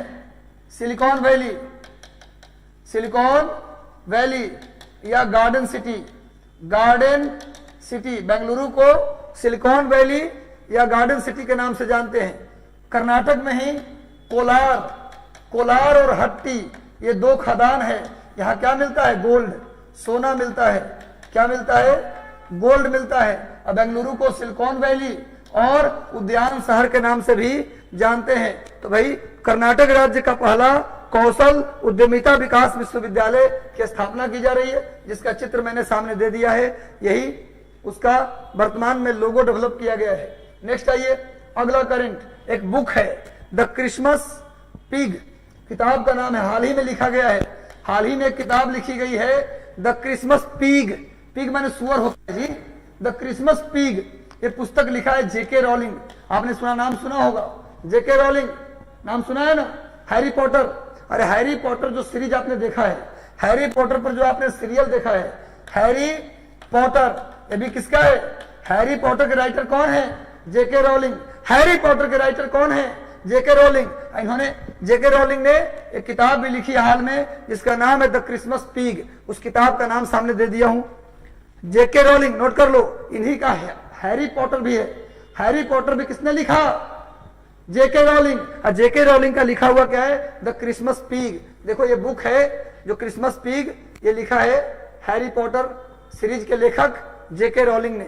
जेके रोलिंग, सामने इनका नाम लिखा हुआ है, सामने किताब का पिक दिया हुआ है, क्रिसमस पिग, क्रिसमस पिग। ये किताब लिखा है जेके रोलिंग ने। हैरी पॉटर सीरीज के भी लेखक कौन है? जेके रोलिंग। आगे आइए, नेक्स्ट। हाल ही में दुनिया का पहला देश बन गया अमेरिका। दुनिया का पहला देश अमेरिका बन गया जो हेलीकॉप्टर, मानव रहित, बिना पायलट के हेलीकॉप्टर को उड़ाया है। बिना पायलट के हेलीकॉप्टर उड़ाने वाला, बिना पायलट के हेलीकॉप्टर को उड़ाने वाला दुनिया का पहला देश बन गया अमेरिका। ये सब काम अमेरिका ही पहले करता है। दुनिया का पहला देश बिना पायलट के हेलीकॉप्टर को, पहले बिना पायलट के ड्रोन उड़ता था, ड्रोन। अभी बिना पायलट का हेलीकॉप्टर उड़ा के दिखाया है। वो किसने दिखाया भैया? अमेरिका। सामने में देखिए, अमेरिका का वो हेलीकॉप्टर का चित्र है जिसको अमेरिका ने क्या किया है? बिना पायलट के उड़ाने की कोशिश किया है। अमेरिका का हेलीकॉप्टर है जो बिना पायलट वाला है। ये दुनिया का पहला हेलीकॉप्टर है जो बिना पायलट से उड़ा है। हेलीकॉप्टर बोलो, हवाई जहाज की बात नहीं कर रहा। हेलीकॉप्टर पहला है जो बिना पायलट के उड़ाया गया है। कौन उड़ाया है? अमेरिका। सामने में एक पिक दिया है विनीत जोशी का। ये सीबीएसई के चीफ बने हैं। सीबीएसई, केंद्रीय माध्यमिक शिक्षा board, central board of secondary education. CBSE नाम सुना होगा, बोर्ड होता है, जैसे बिहार बोर्ड है वैसे सीबीएसई बोर्ड है, central board of secondary education. Vineet Joshi को इसका क्या बनाया गया है? चेयरमैन। सीबीएसई के चेयरमैन कौन बने हैं? विनीत जोशी। इनको नियुक्त किया गया है मनोज आहूजा के जगह पर। मनोज आहूजा पहले सीबीएसई के हेड थे, अब किसको बना दिया गया चेयरमैन? विनीत जोशी को। मनोज आहूजा को कहां ले जाया गया? कृषि मंत्रालय में सचिव बनाया गया है। कृषि मंत्रालय, मनोज आहूजा भी आईएएस है, अब विनीत जोशी भी आईएएस है। विनीत जोशी को बनाया गया है सीबीएसई का चीफ, चेयरमैन। किनके जगह पर? मनोज आहूजा। अब मनोज आहूजा कहां चले गए? कृषि मंत्रालय में सचिव के पद पर चले गए। ये जो विनीत जोशी है ये 1992 बैच के मणिपुर कैडर के आईएएस है। मणिपुर कैडर के आईएएस है विनीत जोशी। मणिपुर कैडर के आईएएस है, 1992 बैच के आईएएस है। अभी सीबीएसई के हेड बने हैं किनके जगह पर? मनोज आहूजा। ये कहां चले गए? ये चले गए कृषि मंत्रालय में चले गए। सामने विनीत जोशी का मैंने जो आईएएस है, किस कैडर के हैं भाई? मणिपुर कैडर के, उनका चित्र मैंने दे दिया है। ये वर्तमान में क्या बने? सीबीएसई के चीफ बने। आगे आइए, विदेश, अभी हमारे विदेश मंत्री कहां गए थे? ऑस्ट्रेलिया। ऑस्ट्रेलिया के बाद उनको कहां जाना था? बताया था मैंने, 2 देश की यात्रा पर थे वो। 3 दिन ऑस्ट्रेलिया और 3 दिन फिलीपींस। अभी वर्तमान में हमारे विदेश मंत्री एस जयशंकर, सेशन को भैया शेयर कर दो। सेशन अच्छा लग रहा है तो सेशन को लाइक कर दो। सेशन बेहतर लग रहा है तो सेशन को एक लाइक बटन दबा दो जल्दी से। और कैसा सेशन लग रहा है कमेंट में जल्दी बता दो। और हम लोग आगे लगते हैं। 3 दिवसीय यात्रा था ऑस्ट्रेलिया का। क्वाड के विदेश मंत्रियों का सम्मेलन था ऑस्ट्रेलिया के मेलबर्न में। और उसके बाद उनको कहा जाना था फिलीपींस में। तो फिलीपींस में गए हैं कौन? विदेश मंत्री एस जयशंकर फिलीपींस की यात्रा पर गए हैं। फिलीपींस की यात्रा पर गए, वहां फिलीपींस के विदेश मंत्री टेओडोरो एल लोक्सिन से मुलाकात की है। टेओडोरो एल लोक्सिन वर्तमान में फिलीपींस के विदेश मंत्री हैं। विदेश मंत्री हमारे देश के कौन है? एस जयशंकर। उन्होंने फिलीपींस की यात्रा पर अभी हैं। ऑस्ट्रेलिया में क्वाड के विदेश मंत्री के सम्मेलन से लौटने के बाद वो कहां चले गए? फिलीपींस के। यहां 3 दिन की यात्रा पर हैं। किनसे मुलाकात की? टेओडोरो एल लोक्सिन से मुलाकात की है। अभी फिलीपींस के बारे में बताया था मैंने कि फिलीपींस ने भारत के ब्रह्मोस एरोस्पेस लिमिटेड के साथ ब्रह्मोस मिसाइल खरीदने का समझौता किया है। फिलीपींस अब क्या खरीदेगा? भारत से ब्रह्मोस मिसाइल। इंडिया हथियार खरीदता था पर इंडिया अब क्या कर रहा है? हथियार बेच भी रहा है। इंडिया हथियार बेच रहा है भाई। अब हमारी तरक्की हो रही है। सिपरी के रिपोर्ट में हम दुनिया में हथियार खरीदने के मामले में 2nd नंबर पे हैं। हथियार खरीदने में टॉप पे कौन है? सऊदी अरब। और 2nd नंबर पे कौन है? भारत। अब भारत चाहता है कि हथियार बेचने में हम सेकंड पे पहुंच जाए, खरीदने में नहीं। इसका प्रयास के तहत भारत बांग्लादेश, म्यांमार, नेपाल को अपना हथियार बेचता है, भूटान को अपना हथियार बेचता है। लेकिन अभी फिलीपींस ने भी क्या किया है, ब्रह्मोस मिसाइल खरीदने का ऑर्डर भारत को दिया है। कितने रुपए का भाई, तो 37.5 करोड़ डॉलर, इतने रुपये का ब्रह्मोस मिसाइल हमसे खरीदेगा कौन, फिलीपींस। और भारत का हथियार बेचने के मामले में 22वां 23वां स्थान है और खरीदने में दूसरा। अभी सुने होंगे भारत ने ड्रोन के आयात पर भी क्या किया है, रोक लगा दिया है। कहा है कि भैया अगर सुरक्षा के लिए ज्यादा जरूरी होगा तबे ड्रोन खरीदेंगे, वरना ड्रोन अपने घर में हम बनाएंगे। जो भी सुरक्षा के उपकरण होंगे अब देश में बनेंगे, मेक इन इंडिया के तहत भारत में बनेंगे, ताकि हम हथियार बेचने वाले बने, कम से कम खरीदने वाले तो बिल्कुल नहीं बने। हमारा जो दूसरा स्थान है वो खसक के नीचे आ जाए, बेचने में सबसे ऊपर चले जाए, तब ना फायदा है। तो भैया अभी टेओडोरो लोक्सिन से बात की है और उसमें किस पर बात हुई है, ये जो ब्रह्मोस खरीदने की जो डील हुआ है उस पर भी बातचीत हुई है। साथ में हिंद प्रशांत क्षेत्र की सुरक्षा और संबंधों पर भी क्या की गई है, चर्चा की गई है। चीन के मुद्दे पर भी इनसे चर्चा किया है। हमारे देश के विदेश मंत्री एस जयशंकर, कितने करोड़ का डील है भैया, तो 37.5 करोड़ डॉलर का डील है, रुपया का नहीं। ब्रह्मोस मिसाइल, अगर बात करते हैं ब्रह्मोस की, अगर बात करते हैं ब्रह्मोस मिसाइल की, तो इसका विकास, ब्रह्मोस मिसाइल का विकास भारत और रूस ने संयुक्त रूप से किया है। इंडिया और रूस ने संयुक्त रूप से किया है। अब ब्रह्मोस का जो नाम दिया गया है, इंडिया के ब्रह्मपुत्र नदी और रूस के मस्कोवा नदी। मस्कोवा, रूस के एक नदी है मस्कोवा, इस नदी के किनारे ही रूस की राजधानी मास्को है। रूस की राजधानी मास्को कहाँ है जी, मस्कोवा नदी के किनारे है। तो रूस के मस्कोवा नदी और भारत के ब्रह्मपुत्र नदी के नाम पर इस मिसाइल का नाम पड़ा ब्रह्मोस मिसाइल। अब ब्रह्मोस मिसाइल की सबसे बड़ी विशेषता है कि इसे समुद्र से, जमीन से, हवा से, कहीं से भी दागा जा सकता है। समुद्र से, जमीन से, हवा से, एरोप्लेन से, जमीन से और शिप से, कहीं से भी इस मिसाइल को आप दाग सकते हैं। सबसे बड़ी विशेषता है अब हमारे पास बेचने के बराबर यह मिसाइल डेवलप हो चुका है। अभी फिलीपींस को हम बेच रहे हैं। तो भैया फिलीपींस के विदेश मंत्री टेओडोरो एल लोक्सिन से मुलाकात की है हमारे विदेश मंत्री एस जयशंकर ने। चलिए अगले करंट की ओर चलते हैं। हिंद प्रशांत क्षेत्र में चीन के प्रभाव से जुड़ी चिंताओं को देखते हुए भारत के रक्षा सचिव, हिंद प्रशांत क्षेत्र में चीन का जो मैटर चल रहा है, चीन की जो विस्तारवादी नीति चल रही है, चीन हर जगह अपना दावा जताने पर लगा हुआ है, चीन दबदबा दिखाने पर लगा हुआ है। उस दबदबा को कम करने के लिए भारत के विदेश रक्षा सचिव हैं जिनका नाम है अजय कुमार। सामने में अजय कुमार का चित्र मैंने दिया है। भारत के डिफेंस सेक्रेटरी हैं अजय कुमार। ये मालदीव के सैन्य अधिकारी, मालदीव के जो मिलिट्री ऑफिसर्स हैं उनसे द्विपक्षीय बातचीत की है। मालदीव, आप जानते हैं कि भारत में, अगर आप इंडिया को देखें, अगर आप भारत के मैप को देखें मेरे भाई, तो यहां पर आपका लक्षद्वीप है और जस्ट इसके नीचे आओगे इधर मालदीव है। तो मालदीव के जो सैनिक अधिकारी हैं उनसे हमारे रक्षा सचिव अजय कुमार ने क्या कर दी है, बातचीत की है कि भाई किस तरीके से चीन के द्वारा जो चुनौती दी जा रही है उससे निपटा जाए।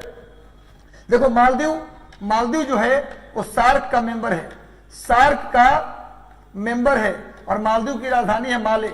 मालदीव की राजधानी कहाँ है भैया, माले। मालदीव की राजधानी माले। किसका मेंबर है, सार्क का मेंबर है। वहां के सैनिक अधिकारियों से भारत के रक्षा सचिव अजय कुमार ने क्या की है, बातचीत की है। सामने रक्षा सचिव जी का एक पिक दिया है, देख लीजिए ध्यान से, रक्षा सचिव भारत सरकार में है। नेक्स्ट आते हैं अगला करंट। अभी टाटा ने क्या किया है, इंडियन एयरलाइंस को खरीद लिया, पता है ना आपको। इंडियन एयरलाइंस फिर से किसका हो गया, टाटा का। पहले टाटा का ही था। भारत का पहला एयरलाइंस किसने विकसित किया, टाटा ने, जिसका नाम था टाटा एयरलाइंस, जिसका नाम बदल के बाद में कर दिया गया इंडियन एयरलाइंस। और इंडियन एयरलाइंस सरकार ने तो लिया बड़े शौक से, लेकिन वो चली गई घाटे में, इतना घाटे में कि कोई उसको खरीदने को तैयार ही नहीं था। पिछले 3 साल से बोली लग रही थी, अंतिम में टाटा ने उसे खरीद लिया। और टाटा के लिए एक नियम है, टाटा के एक रूल है कि डूबती नाव को हमेशा अपने कब्जे में लेती है और उसे चमकता सितारा बना देती है। उगने वाला को सब लोग उगा देता है, डूबने वाली चीज को टाटा हमेशा लेती है। जगुआर डूब रही थी, टाटा ने खरीद लिया और जगुआर क्या बन गया, जगुआर बन गया। तो भैया टाटा ने एयर इंडिया को खरीदा है और फिर से विश्वास है कि टॉप एयरलाइंस बनेगा टाटा। अभी टाटा ने खरीदा है इसको, इसका जो चेयरमैन, इसका जो कंपनी का सीईओ बनाया है, वो किसे बनाया है, लाया है तुर्की से एक व्यक्ति को। तुर्की एयरलाइंस में काम करने वाले इल्कर एयासी, पूरे दुनिया में जो टॉप लेवल के होते हैं लोग, टाटा उनको लाती है काम करने के लिए। टॉप लेवल के जो माइंड होता है उसको काम करने के लिए लाती है।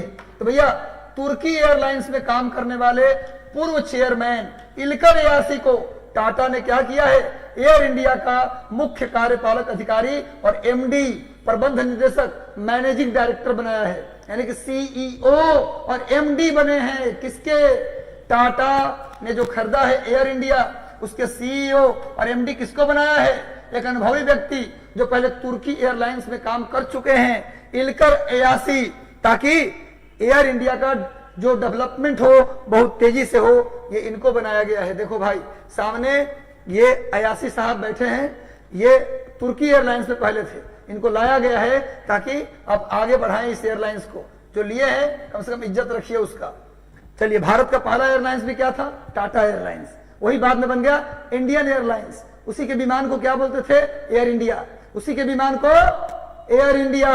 अब आ जाओ, भारत में एक वैक्सीन डेवलप की गई है, कोरोना वैक्सीन, उसका नाम है कार्बोवैक्स। भारत में एक कोरोना वैक्सीन विकसित की गई है जिसका नाम है मेरे भाई कार्बोवैक्स। कार्बोवैक्स, इसका एक खूबी क्या है, इस वैक्सीन की खूबी है, देख लो क्या इस वैक्सीन की खूबी है कि ये भारत का पहला, ये भारत में निर्मित स्वदेशी है भैया, स्वदेशी है, भारत में निर्मित ये पहली प्रोटीन आधारित कोरोना वायरस टीका है। प्रोटीन के आधार पर, प्रोटीन के बेस पर बनाया गया पहला टीका कौन है जी, कार्बोवैक्स। कार्बोवैक्स प्रोटीन के आधार पर, प्रोटीन के बेस पर बनाया जाने वाला भारत का पहला टीका, पहला जो इंजेक्शन है, पहला जो वैक्सीन है वो कौन है, कार्बोवैक्स। प्रोटीन लिख लो, पहला प्रोटीन आधारित भारत का पहला कोरोना वायरस टीका कौन है मेरे भाई, तो कार्बोवैक्स। इसे डीजीसीआई के पास मंजूरी के लिए क्या कर दिया गया है, 12 से 18 साल के बच्चों को टीका लगवाने के लिए डीजीसीआई, भारत में किसी भी दवा को मान्यता कौन देता है, कोई नया दवा अगर आप डेवलप किए हैं तो उसको मान्यता देने का काम कौन करता है, DGCI. DGCI drug general controller of India, drugs general controller of India, DGCI.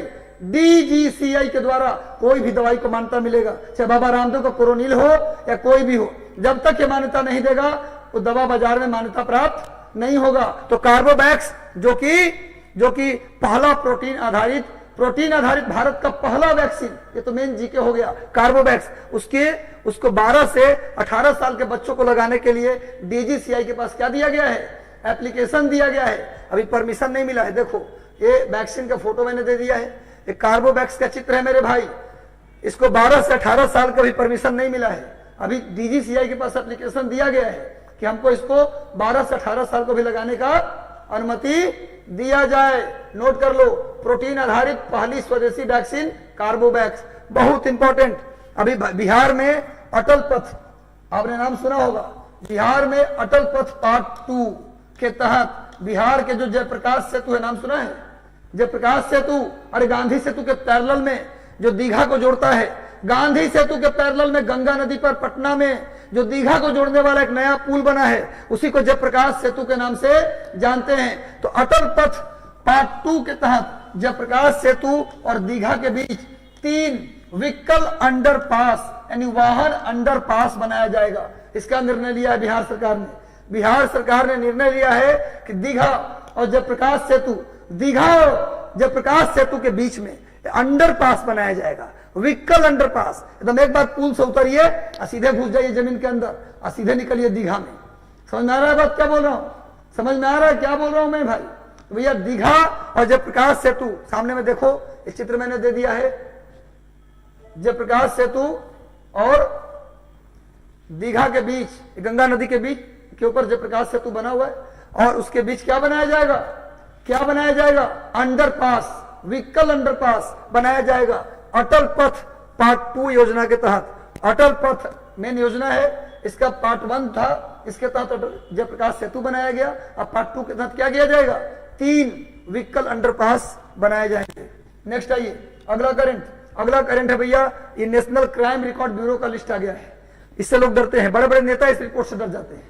इसका रिपोर्ट सच बता देता है कि अंदर में कहां कहां कितने सांसद क्रिमिनल हैं, कितने विधायक क्रिमिनल हैं, कितने मंत्री क्रिमिनल हैं, कितना पर FIR है, कितना क्या हो रहा है। ये पूरा रिपोर्ट कौन देता है? भारत में क्राइम का पूरा रिपोर्ट कौन जारी करता है? नोट कर लो, national crime record bureau. National crime record bureau भैया अद्भुत जानकारी तो है, लेकिन शेयर कर दीजिए। जितने लोग जुड़े हैं, चंदन कुमार जी, उसके बाद नुसरत जहां, दयाल जी, जितने लोग जुड़े हैं, प्रिया शर्मा, बस लगातार आप लोग शेयर कर दीजिए सेशन को। सेशन अच्छा लग रहा हो तो लाइक कर दो। राष्ट्रीय क्राइम रिकॉर्ड ब्यूरो क्या जारी करती है? भारत में क्राइम का रिकॉर्ड देती है। 2020 के लिए अभी अपना रिपोर्ट जारी की है, 2020 के लिए अपना रिपोर्ट जारी किया है मेरे भाई, रिपोर्ट जारी किया। इसमें कहा गया है कि देश में काफी हद तक कम हो गए हैं दंगे। देश में 2020 के बाद दंगा क्या हो गया है? काफी हद तक दंगा कंट्रोल हो गया है, लेकिन 2020 के 61% दंगे सबसे ज्यादा कहां हुए हैं? दिल्ली में। कम हो गया दंगा, लेकिन टोटल 100% दंगे जो हुए उसमें अकेले 61% कहां हुआ? दिल्ली में। अरे तो कौन बिहार में उधर पूरा CAA को लेकर जो सुनते थे कि पूरा दिल्ली क्राइम का एरिया बन गया। तो भैया 2020 में टोटल का 61% दंगा अकेले कहां हुआ? दिल्ली में। अब बिहार भी हमारा कम नहीं है, 5 साल में सबसे अधिक दंगे। 1 साल का ना हुआ, 2020 का हुआ। ये 2020 में सबसे ज्यादा दंगा कहां हुआ? दिल्ली में, 61%। अब पिछले 5 साल में 2015 से 20 के बीच में सबसे ज्यादा दंगा कहां हुआ? बिहार में कुल 721 दंगे। दंगा का मतलब ये नहीं कि पूरा बड़ा, छोटे मोटे लेवल पे भी 2-4-5 आदमी मिलकर फैटम फैटी कर लिए तो भी। तो भैया सबसे ज्यादा दंगा के मामले 5 सालों में बिहार में। ये बिहार स्पेशल नोट कर लो। 5 साल में पूछा जाए कि क्राइम रिकॉर्ड ब्यूरो के अनुसार सबसे ज्यादा दंगे बिहार में 721। 2020 में दंगे कम तो हुए, लेकिन सबसे ज्यादा दंगे कहां हुए? दिल्ली में 61%। क्राइम रिकॉर्ड ब्यूरो के अनुसार सामने दंगा फसाद का चित्र भी दिखा दिया ताकि समझ जाए दंगा होता क्या है। दंगा यह होता है बेगुनाह की जान चली जाती है, जिसमें नेता बच जाते हैं। दंगा कराने वाला लीडर, दंगा कराना ये मेन काम लीडर का है। 90% लीडर ही दंगा कराते हैं, आम आदमी दंगा नहीं करती। नेता संसद और विधानसभा में बैठे ये नेता, क्या बोलूं, यहां से बोलना इस मंच से ठीक नहीं लगता, लेकिन नेता क्या कहूं, किसी कर्म के नहीं है। अभी चलो भैया बिहार के लिए एक तोहफा मिलने जा रहा है। राजगीर, नालंदा राजगीर को एक तोहफा मिलने जा रहा है। बिहार के राजगीर में सैलानियों को एक नया तोहफा मिलने जा रहा है, जिसके अंतर्गत मुख्यमंत्री 16 फरवरी यानी आज ही राजगीर में होंगे। वो जू सफारी का उद्घाटन करेंगे राजगीर में। आज 16 फरवरी को, आज का दिन 16 फरवरी, माननीय मुख्यमंत्री श्री नीतीश कुमार जी कहां गए हैं? राजगीर। अब वहां जाकर किसका उद्घाटन किए हैं? Zoo safari